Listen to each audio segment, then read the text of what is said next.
Hi, welcome back to RVC Talk. Let's look at simple problem integration of 1 by 4 plus 5 sine x dx.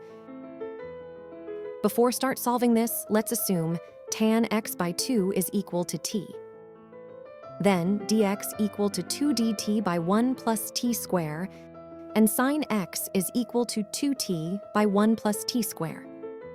Let's replace the equation with these and try to solve this. Further solving the equation, this gives 1 by 2 integration of dt by t square plus 5 by 2t plus 1. This can be written as 1 by 2 integration of dt by t plus 5 by 4, whole square minus 5 by 4 square plus 1. Solve this further.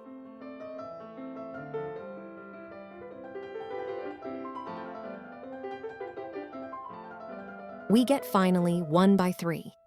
Log 2 tan x by 2 plus 1 by 2 tan x by 2 plus 4 plus constant.